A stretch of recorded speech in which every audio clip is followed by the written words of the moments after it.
What makes a hero?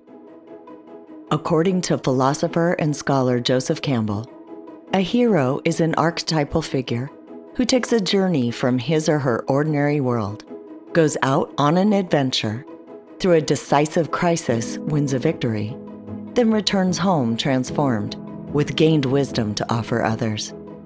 This podcast features inspiring stories of real people on the hero's journey and the pivotal moments that changed the course of their lives forever. There is a guidance in our lives that if we listen, we can hear. We can pay attention to something that speaks in us or makes itself present and known. And when someone tells me something, certain thing, I actually can tell that they're not just speaking for themselves, but there's something big and strong speaking within them. And I take that as guidance for my life. You probably know him best as an author, but Thomas More has had multiple lives, each one a variation on this theme, his deep love of learning.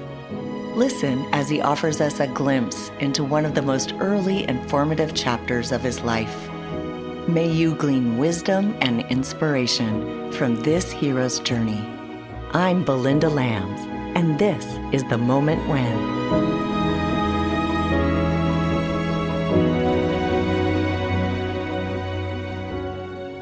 Thomas More published his classic, Care of the Soul, in 1992 and has since written 20 books on spirituality, sexuality, myth, religion, and depth psychology. He has taught religious studies and psychology and has been a psychotherapist for over 30 years. He often speaks at C.G. Jung societies and has done special work consulting at major medical centers with the idea of bringing soul to medicine. He was a close friend and collaborator with James Hillman and published an anthology of Hillman's work with extensive introductions and commentaries. He writes fiction and music and has a special relationship with Ireland, the home of his ancestors. He lives a creative life in New England with his wife and is the father to his daughter, son-in-law, and stepson.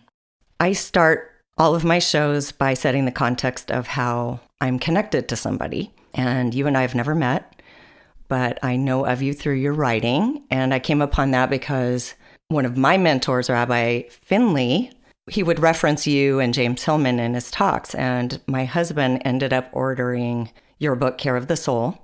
And that eventually made its way into my hands, into my world. And it came at the perfect time because I think I was disregarding a lot of those parts of myself. And the book helped me to slow down and savor and be with my process and my journey with an honor, I would say, and with an awareness. So you've been an impactful part of my journey for quite a few years. And so I would love for you to share your journey with me and the listeners. So what was your ordinary world like before you got your call to adventure? Well, I'm thinking of the fact that over my life I have had several turns that were significant for me, and they started early. And the earliest one for me that I recall is when I was 13 years old. I grew up in Detroit. I had been going to a Catholic school, attending a Catholic church, and being close to the priests because I was an altar boy. And I really loved what I saw in the life of the priests, and so it was natural for me to feel that I wanted to try that for myself. This was a long time ago, and the world was different. It was rather normal for, maybe I shouldn't say normal, but it was not too unusual for a young man or even a young woman in a Catholic family to want to become a priest or a nun. But that entailed leaving home and going on about a 12 or 13 year preparation and study. So it was a big deal. I found it difficult to leave home because I was so close to my family. My father was an extraordinary man. He was a plumber. He taught plumbing, but he was sort of a philosopher at the same time. He left school in the second year of high school, so he didn't have much of an education, but he was very smart. I think the idea was that I would probably become a plumber as well. And I looked up to him a great deal. So when I saw these men doing this work as priests, I saw my father in them. I saw that was one way for me to be more like my dad, but doing it in my own way. And my parents tried to get me to wait until after high school when I'd be a little older and have a better sense of what I wanted to do in my life. But I was impatient. I was fired up about this idea. And so I didn't listen to them. And eventually they let go and said, okay, if you want to give it a try. It was something at the beginning that I felt really inspired to do. And I wasn't going to be talked out of it. Thomas's call to adventure took him away from the comfort of his home and family in Detroit and off to a new world of priests and monks in Chicago. I was extremely homesick for years, I think, when I left. I had such a wonderful family, and I hated leaving them. But my ideals were stronger than my wanting to stay in the comfort of home. So what I was doing, I was pursuing the priesthood to become a Catholic priest. But I was also joining a religious order, a community, a monastic order. That means that these people lived a very intense community life. They lived the life of a monk. So that was a pretty intense life for me, and I got into it from the very beginning when I was 13. I really entered that life then, as much as I could at that age. So I studied a great deal, and I was taught that the study was part of spiritual life and spiritual practice. Learning Latin and Greek was part of my life from the very beginning, and getting a classical education generally, and getting an education in spirituality. In the hero's journey, the hero meets a mentor who guides him in this new world. Thomas met many highly influential mentors along his path, each one calling forth his various gifts, beginning in high school when a new priest came to teach English. His name, Father Gregory O'Brien. He was extremely polished, highly educated, artistic man. And he loved the religious life, and he was very reverent in everything he did. He had a very deep spirituality. But he was also a very earthy, worldly person. And he was an excellent musician. He just was very well educated in all the arts. And he was such an inspiration to me. He opened up the world of art to me and music. And he invited a professor from the university in Chicago to come and teach music at our seminary. And so I joined up right away. I wanted to study piano and music theory. So I started when I was in high school, when I was 14, studying music. And I loved it. I realized after a short time that my particular interest was composition, music composition. So I started writing music right away in high school. Once he completed high school, Thomas moved to Milwaukee for a year of college and a year of spiritual training.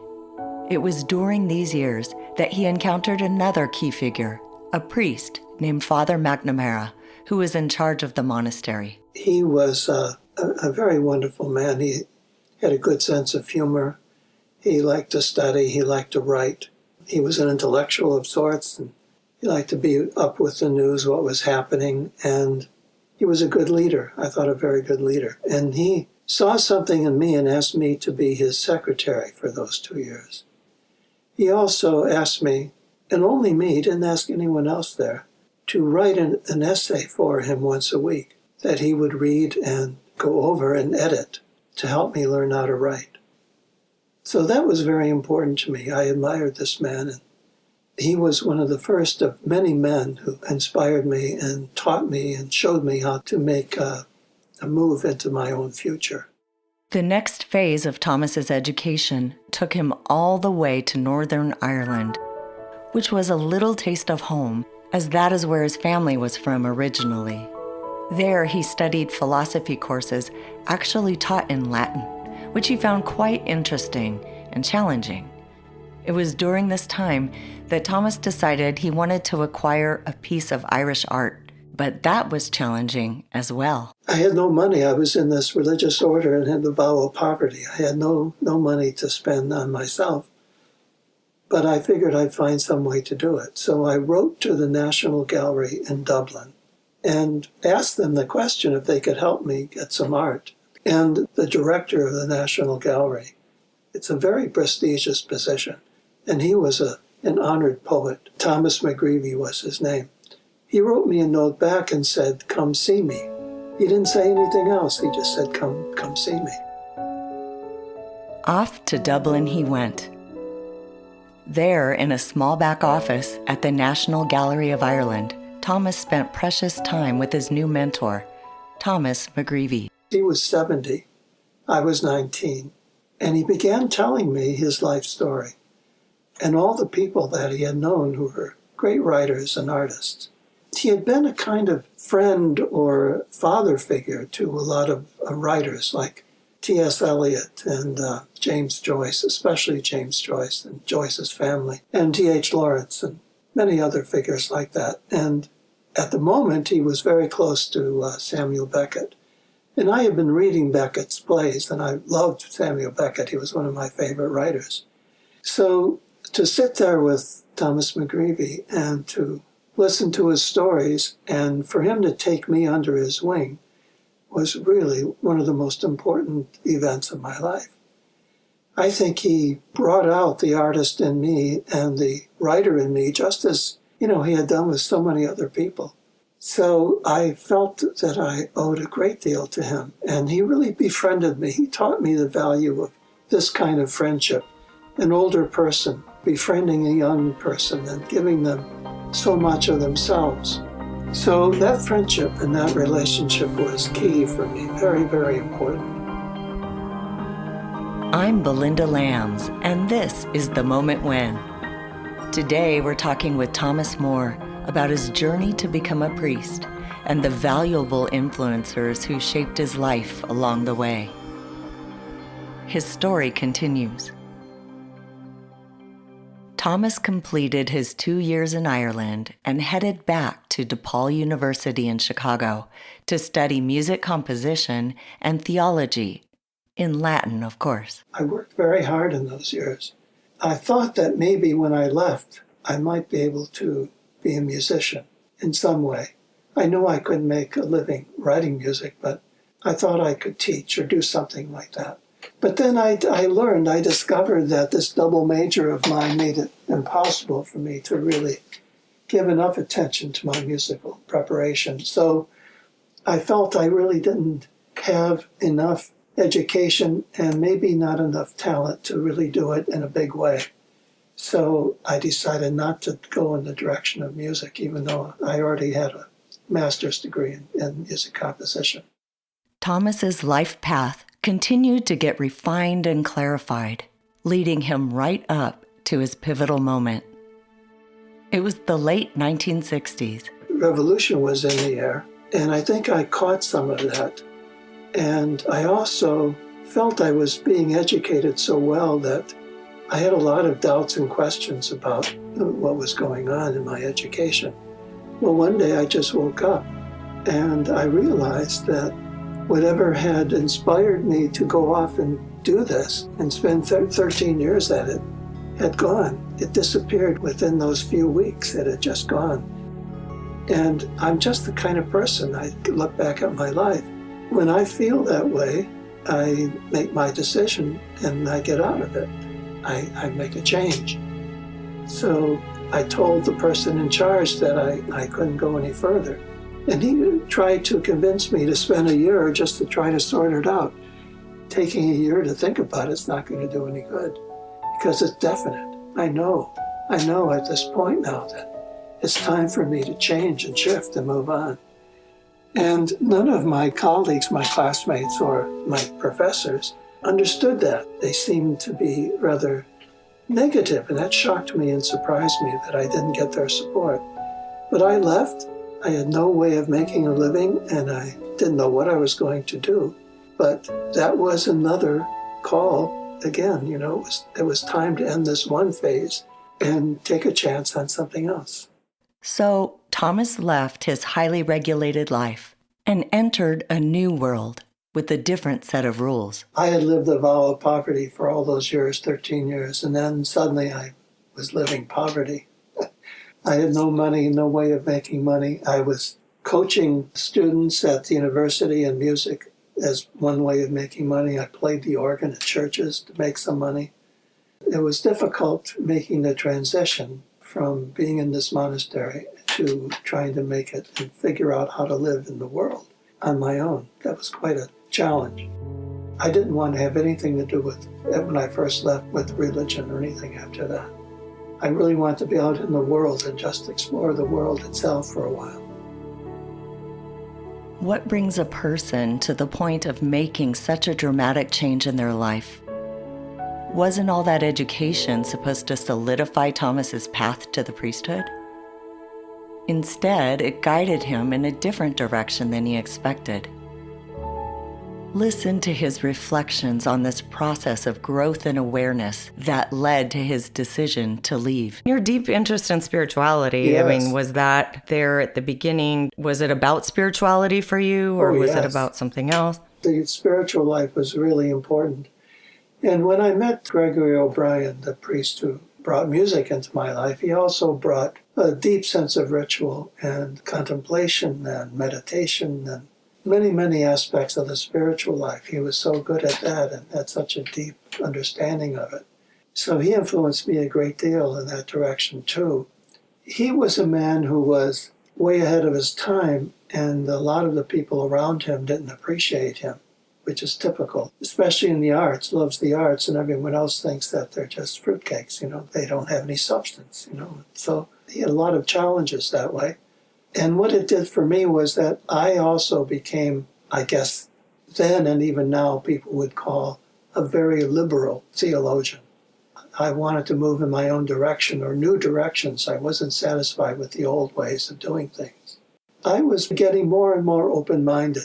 And I think that's one of the reasons I left, was that I wanted to be in a bigger world. The world that I was in was too narrow for me. And I didn't want these authoritarian people above me telling me what I could think or what I could do, what I could write. And I think that was part of my motivation in wanting to leave it. You outgrew it. I outgrew it. I don't know how to describe it. I think there's something in me that doesn't deal with tradition and doing things the same way all the time. I can't handle that too well. I like to always be trying something new and something bigger all the time. When I was in my last years of theology, before I left the religious order I was in, one of my professors was very interested in Teilhard de Chardin, who was a Jesuit priest who was also a paleontologist and who had studied the science of evolution. But he pushed the idea of evolution into a spiritual realm, so he talked about spiritual evolution. He connected then the earth, the planet, with spirituality. And that really had a big impact on me, to be able to think about what it was. It was about being religious, being spiritual, and worldly at the same time. That's what Chardin, how he affected me. And I read everything I could find of his, and I admired him tremendously. I still do. And he was one of the first steps I took away from a traditional theology and away from a traditional spirituality. And that theme of having spirituality and everyday life in the world come together has been the kind of the base of all of my work ever since. So I always have tried to bring soul and spirit together, or earth and spirituality, or the world, the worldliness and a spiritual way of being. I haven't wanted to separate those two things. And even my most recent books pick up these themes. I'm still hammering at them, trying to find ways to say this, to express this idea. Which is so interesting that you went into more of an ascetic life and then, it's like separating to find that. Yeah, it's kind of ironic in a way to go off to a monastery to find the world. So that was very important to me, those studies at that time. I met Paul Tillich, just talked to him briefly, really, just for one conversation. He was a very influential Lutheran theologian at the time. He was at the University of Chicago when I met him. In his work, too, he brought the spiritual and the worldly together. He described God as the ground of being, the base of our reality.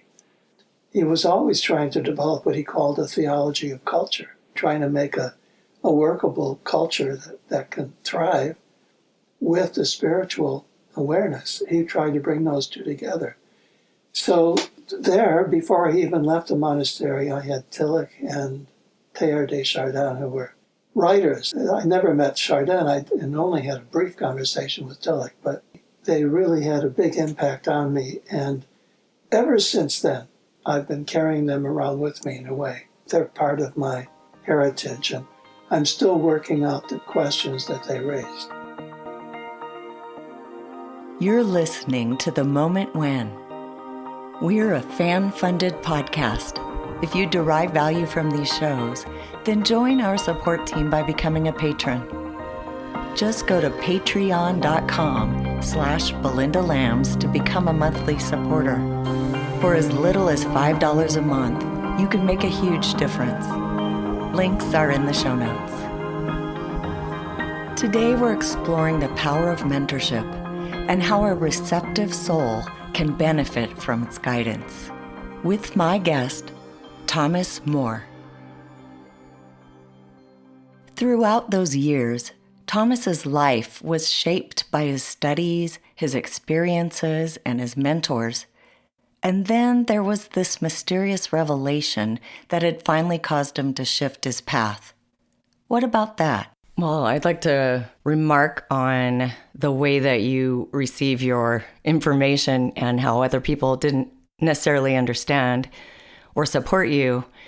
And I understand what you're saying. I experienced that myself. But I think how interesting that you trusted that in yourself.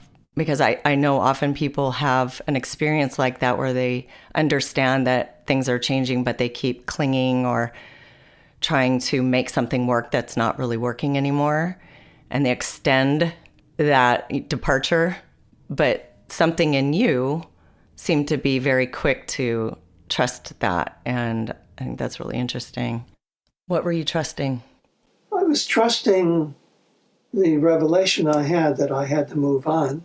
Now, I could tell you about it in a way that will really seem strange maybe to some people. Tell it. It is that, see, I really believe that there are such things as angels. I don't mean angels that you can see or that are like human beings floating around. I mean that there's an angelic aspect to human life. That means that on an ordinary day, you might get an impulse, or you may even hear kind of an inner voice telling you what to do and what not to do. And I think that's an angel. It's really hard to say this. I don't mean a physical thing. I don't mean anything at all remotely physical. I mean this experience that we have, that we are guided somehow. The voices come to us. And that's what came to me. I've always been taught as a spiritual person that you obey the angel's voice. So I do that. I believe in it. It's not a naive, hokey kind of belief. It's really just being aware that there is a guidance in our lives that if we listen, we can hear. We can pay attention to something that speaks in us or makes itself present and known. And when someone tells me something, certain thing, I actually can tell that they're not just speaking for themselves, but there's something big and strong speaking within them. And I take that as guidance for my life. So that's how I got my sense of certainty and trust about moving ahead, even though it didn't look very good. It looked like it would be very difficult to move into a new life when I had nothing to support myself and no plans for the future and doubt about my abilities and what I could do. It took a great deal of trust in the voice that I heard or felt. That's what has guided me throughout my whole life.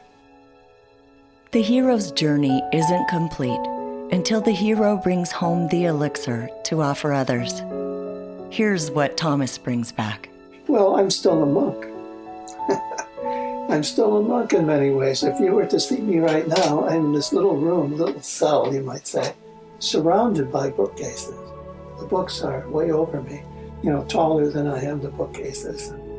These are the books that I use to write my own books to help me, to give me inspiration and some ideas. They're my teachers, all these people that wrote these books that are with me in this little room. I treasure that life of being a monk and being in that monastic world. I treasure it. So I take that whole life with me. The spirit of it and the style of it and the aesthetics of it, I keep, and it's still part of my life today. It's still with me. I offered Thomas a few of my own thoughts. I am so grateful that you listened and that you have gone on this incredible journey with multiple chapters, literally and experientially, and that you've brought back so much wisdom and all of these things that you've braided together that you bring to us who read your books or experience you in the world. I know for myself it's enriched me deeply, and I'm so incredibly grateful. And I listened to the voice that had me contact you, so there you go. That's a good sign. Thank you for what you said and for giving me an opportunity to do something I've never done before, to talk about these things. You can learn more about Thomas by visiting his website at thomasmoresoul.com. You can find out about his new soul psychology e-course, his speaking engagements, and order his most recent book, Ageless Soul, The Lifelong Journey Toward Meaning and Joy. You can also see photos of Thomas in his younger years at our website, themomentwhen.me. The Moment When is produced by Soul Mind Productions. Music is composed by Jeff Lambs. This episode was sponsored by these generous patrons, Jean and Susan Miller, and John and Karen FERRARO. We are a fan-funded show, and your contributions help to bring these inspiring stories. You can show your support by becoming a monthly patron at patreon.com/Belinda Lambs. We welcome your social media love by following and liking us on Instagram and Facebook. You can find all those links in the show notes. Stay tuned for many more fantastic episodes coming out each month for your inspiration and transformation. Until next time, I'm Belinda Lambs.